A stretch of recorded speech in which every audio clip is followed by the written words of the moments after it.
Good morning. Oh, I had to adjust something there. Welcome to a chilly morning in Harrisburg, Pennsylvania. Oh boy. Right now it is 19 degrees Fahrenheit, -7 Celsius outside, and the high today is going to be 39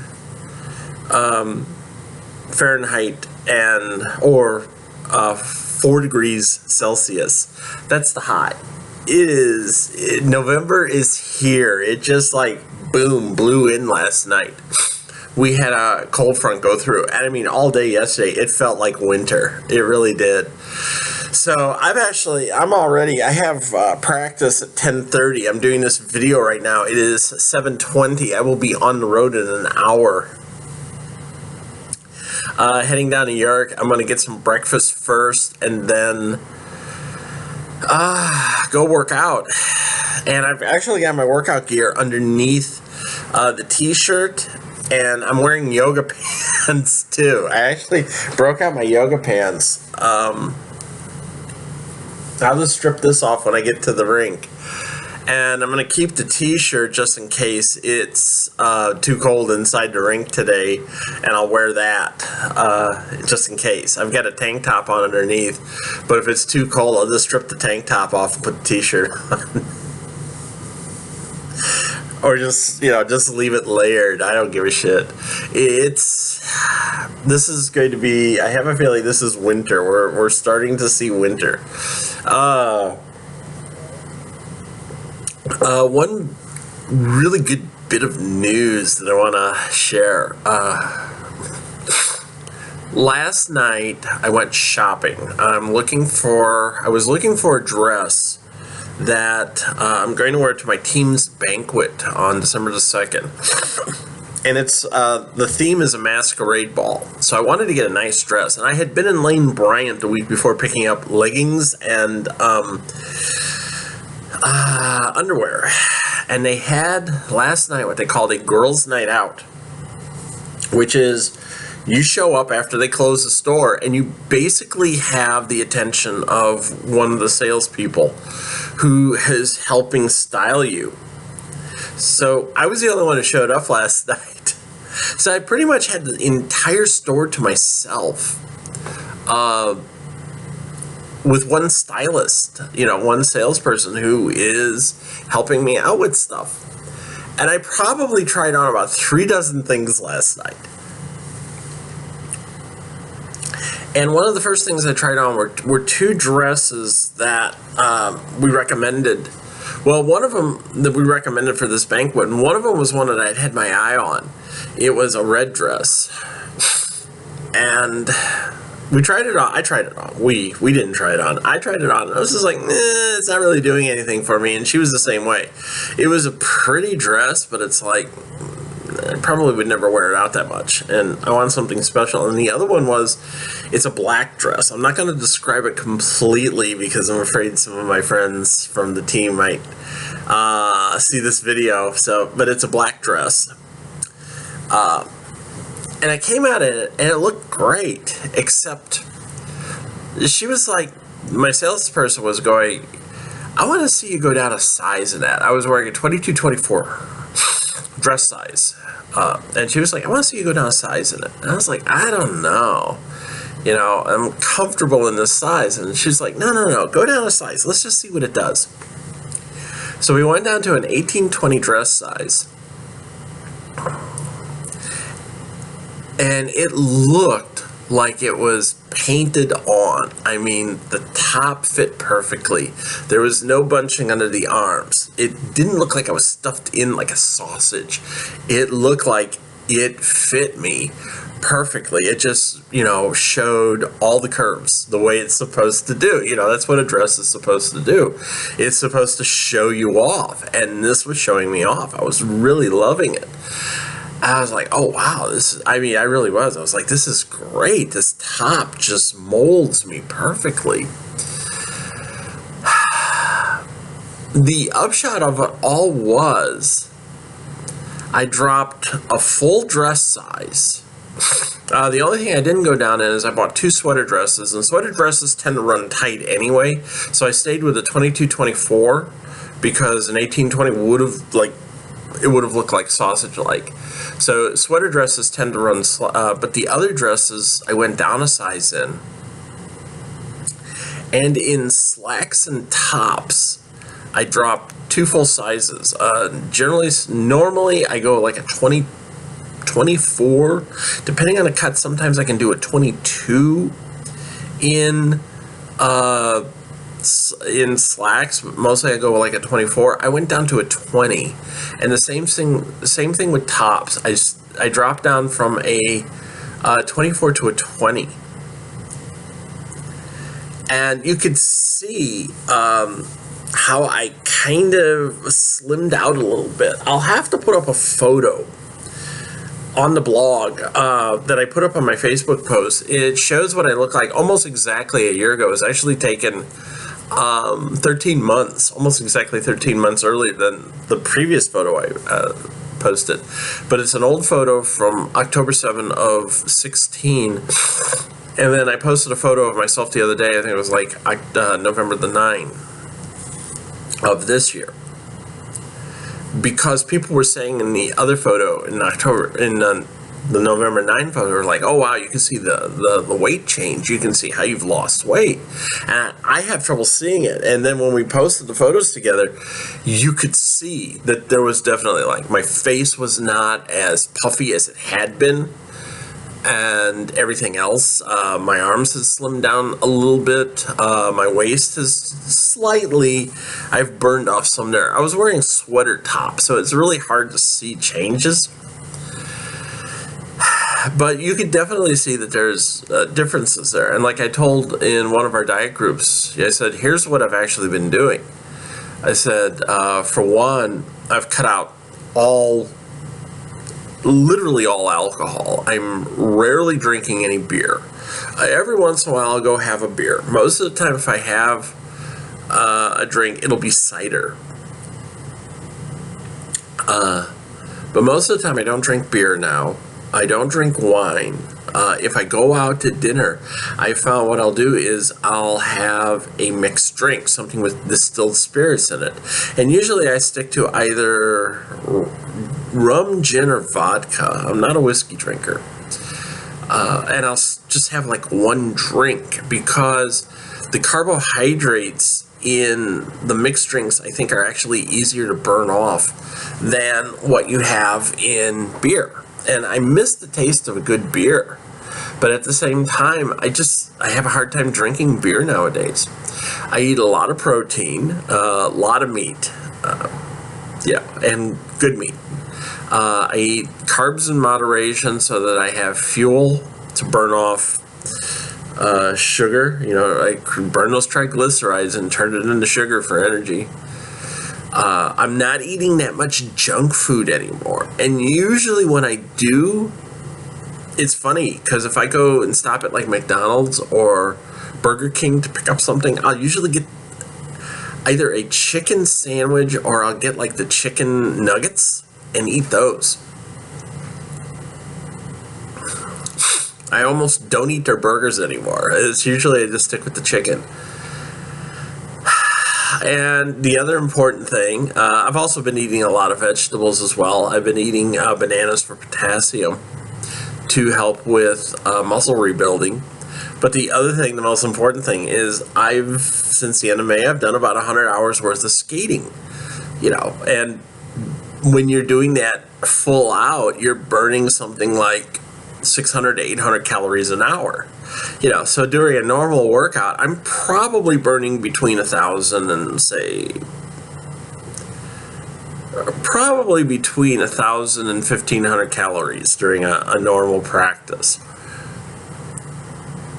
Because you take breaks and you slow up and you do some things that are light. But yeah, that's the deal. That's been my workout regime. So I took it easy this week. I really only had 2 practices. I did not go down Thursday night simply because I was told that I looked like I was struggling on Wednesday night a little bit, and then Monday night was not as good as it could have been. I only made 90 minutes out of a 3-hour practice, so gotta work at that, Cassidy. Gotta build up your strength. When you think about the fact that I've really only been practicing for about 4 months, I'm 100 hours of practice, and everybody's telling me, you need to work on strength training and stuff like that, which I wish I could, but I just don't have the time nor the money to do that. It's real hard. It's difficult to get motivated, and I've also, for those of you that follow my Facebook feed, I've been struggling with some depression for the last, actually about a month and a half or 2 months. I've been struggling with depression. So that's one of the reasons why I have not really been writing as much. It's just difficult for me to sit down at the keyboard and write these days. I hate to say it, but it is. It's true. It's just real hard for me to write due to depression. So, but I'm working through this. I'm hoping after the first of the year things will change significantly, and I'll get rid of some of this stress that's just tearing me apart. Right now, my biggest problem is my inflatable bed sprung a leak. And I'm really debating whether or not I want to buy another one. Lately, I've been having to get up every 2 hours and reinflate it. It's a pain in the ass.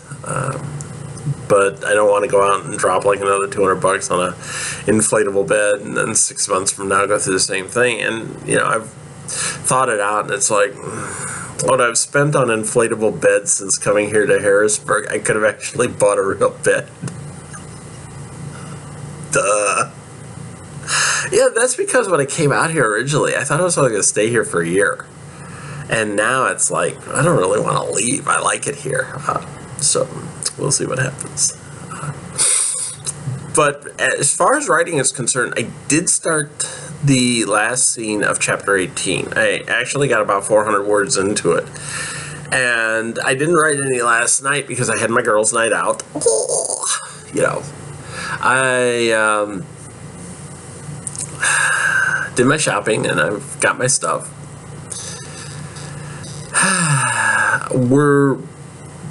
Cabin Fever is kind of a strange interlude because Carrie's been locked up on the 3rd floor. When it takes place, if you look at the screenshot I did of chapter 18, you'll see it takes place around 17 hours, which is 5 p.m. our time.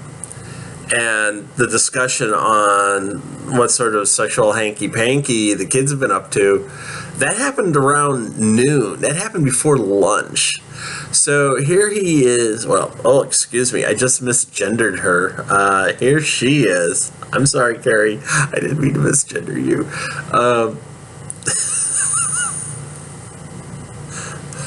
Here she is. She's been cooped up, literally away from the rest of the school, since 2:30 in the morning. She slept in the hospital.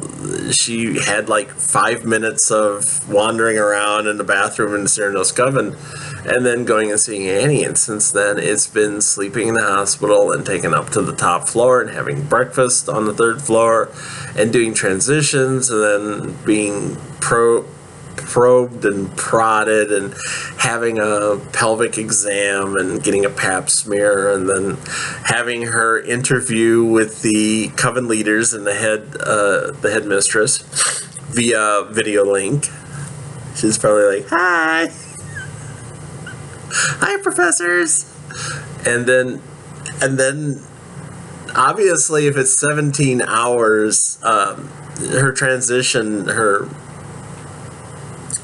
her next transition has not taken. She hasn't been able to switch back yet. So what we're going to start out with is Carrie's bored. Carrie's bored, and she's not, put it bluntly, she's not feeling the love. She really wants this thing to be over. She wants to switch back to the way she was. So, oh man, I guess I don't know my head. It's driving me crazy.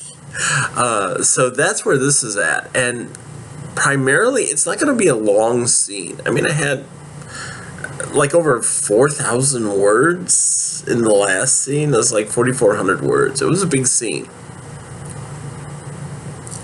This scene, I really see it being less than like 1,500 words. I do. Because right now, it's heading up to where Annie and Coraline are going to have a discussion. And then that'll be it. There'll be like a quick, like, I guess you could, if it was a movie, you'd say it was a jump cut. And then we'll go into chapter 19. And chapter 19 is going to be a good one. I like chapter 19. I just have to write it. I just have to write it. And then, what happens after that? Chapter 20 is we're going to go into divination school. Or we're going to go into divination class. And it's going to be a case of tea drinking. Actually, it's not tea drinking. I wanted to say tea drinking. Tea drinking will be one of the things that will happen, but it's not tea drinking. Deanna's going to show the kids how to use a particular foci, one that you have not seen so far. You've seen rune stones, and you've seen she does the tea thing to help put kids in a trance. Well, 2 kids in particular in a trance to help them see things. And she is going to show them another foci that can be used. And you're going to sit there and you're going to think, oh wow, this is cheesy as fuck. When you see what it is. But will Annie and Carrie have a vision? We already know that they're susceptible to visions when they're put into trances. And most of Deanna's foci are designed to put the kids in sort of a susceptible trance state that allows them, if they have sight, it allows that sight to begin working. So we know Annie and Carrie are like sight sensitive. They already have it. We've seen it. And we know that they need to kind of be triggered to bring on sight. They're not actively seeing like Deanna does. They have to like sort of be nudged into it like I was, try on a smaller dress size. Well, that's the same thing with Annie and Carrie. They have to kind of be nudged into having sight, and they do that through, they do that through being put into a trance. That said, what are the odds that in chapter 20, Annie and Carrie are going to have a trance? And they're going to have a vision. I'd say it's a pretty good bet. I'd put money on that number. Yeah, this is not going to be a huge surprise. But there will be at least 3 scenes that'll be done in divination class. And in each one of them, Annie and Carrie will have a vision of what's to come. So we will get a chance to see them. And it's actually going to kind of worry Deanna a bit, because she knows already that these kids are sight sensitive. And some of their visions, I mean, we had the one vision that they had in their B level where they basically were starting to undress each other.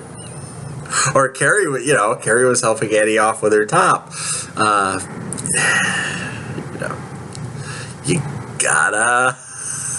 gotta know that Deanna's like sitting there crossing her fingers going, oh God, I hope they don't have a vision of their wedding night. No, please don't. Allah, please bless us. Don't let that happen. Merciful Allah, please don't let them see a vision of their wedding night. I can't deal with that. I don't think anyone else can either. Oh, jeez. Yeah, that's the problem. Deanna probably already knows who in the class is kind of sight sensitive and who isn't.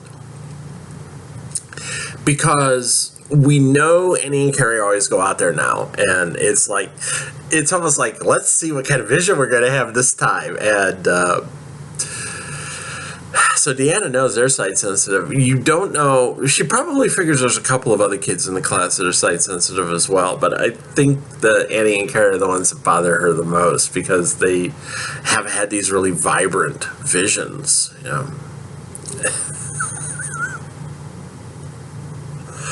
Oh, geez, this is fun. It actually is fun thinking this up. And then after that, chapter 21. Annie's gonna find a sport she wants to try out for. Can we guess what that is?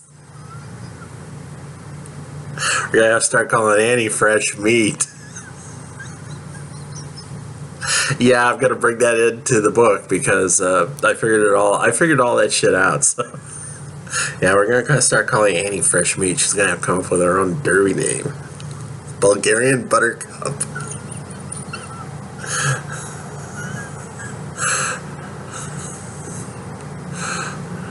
Yeah, probably not.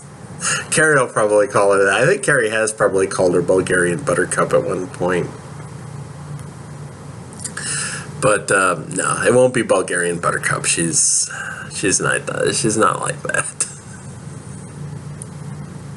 It'll be something cooler, I hope. I hope I can come up with a good name for her. So yeah, I gotta start putting that shit together. Jesus. This is the problem when you've only got 150 students to work with in school, is that you have a limited pool of resources for all these different sports. I mean, really on fight teams, you've only got like 3 or 4 people on each fight team. That's not a big thing. And on the racing teams, you see just like 8 people. And they tend to be the same over and over and over again. But, you've only got like about 30 people in each coven. So when Annie starts doing derby, they've actually got to have about 9 or 10 people on each team. And that's going to stretch resources just a little bit. So we'll see what happens. But yeah, Annie will get into a sport where she's getting bruised all the time. Just like that. See, Annie? You'll be able to show those to Carrie. Carrie, look what I have. I got kissed.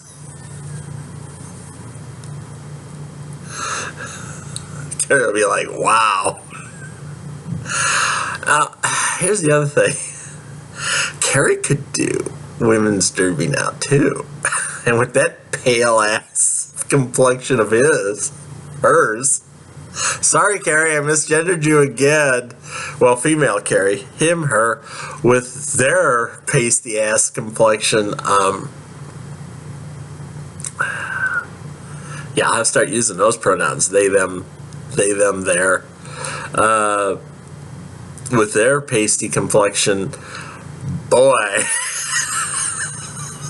Carrie gets a bruise. You gotta see that damn thing from a mile away. And that's one thing we've never really addressed, is that Carrie has been bruised fighting. He has, especially like when he got that broken bone. There was probably like he's probably had, and I can say he because he's only raced as a he, he's probably had a couple of bruises from racing, and doesn't show them off because, most of the time you're not walking around in t-shirts and stuff, but you can bet Annie's seen those bruises. It's like, oh my God. You have dark purple on your skin. And yeah, if Carrie gets bruised, it shows. It's just like, boo. What happened? I fell. So if female Carrie went out for flat track derby, whoa, that girl. Okay, did you get beat up in the rain again today? Nah, these was derby practice.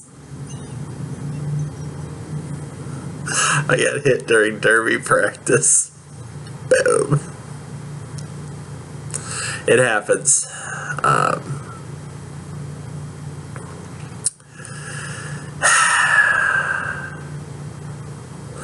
The joys, it won't be long before Annie gets a Geiner Shiner.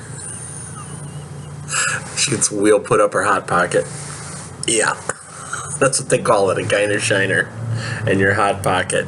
Figure it out. I'm not going to describe it for you, but yeah, it's when you fall. I actually had it happen a couple of weeks ago. I fell and I went right on my wheel. My foot came underneath me and I boom, came right down on my wheel with my butt. Oh, you could feel it. It was just like, oh, that hurts. And it didn't leave a bruise, or at least one I couldn't see. I may have had a bruise back there, but for about 3 days it hurt. That spot was real tender. And there's a variation of that. They call it a Geiner Shiner. It's when you fall in such a way that the skate goes right between your legs. And it gives your shiner a shiner. It hurts. I know a couple of women on my team and on York who have had those, and they say it is not fun. It is painful as hell. And there's actually one woman who said she fell and her butthole basically was right in the middle of the skate. And she said she had her husband look back there and he said it was like a bullseye. There was this big round bruise. Said it looked like a bullseye. The things we go through, yeah. Our war stories. Yeah. Broken wrists, broken ankles, concussions. Those seem to be the worst. Broken ankles, I've seen so far since starting derby, I have seen 2 broken ankles and a broken wrist. How do you like that? Seriously. And I've also seen 2 nasty concussions, one of which I basically helped cause because I fell on the person and sort of like crushed their head into the floor a little bit. Oops. So yeah, it's a rough sport. It is. It's a full contact sport. I've been knocked down plenty of times. I've gone down a couple of times, and I've gotten heat exhaustion twice now from working myself too hard. I've gotten heat exhaustion twice. I haven't passed out, but I've come close to passing out on a couple of occasions. So, yeah, and that's all I've just seen in like the last 120 hours or so of practice. Yeah, so 2 broken ankles, a broken wrist, a couple of concussions. Yeah. Not a lot of fun. Oh well. So we're coming up almost 30 minutes on this rambling mess. I'm going to get this video loaded up. You're probably not going to see this. It'll probably be the afternoon when you see this because I doubt if this will load up completely by the time I'm ready to go leave for York. In fact, I'm actually leaving for York in about a half hour. So I doubt very much if this is going to be up and running by that time. So we'll see. But this will be out. I've got a busy day today. Kinda, but it's going to be fun. So thanks for listening. And hey, I'll see you guys around. I should have an excerpt for you tomorrow. Let's hope. No, let's not hope. Let's just say there will be an excerpt tomorrow. You will see it. Few and far between, but they're coming. Take care, guys. Bye.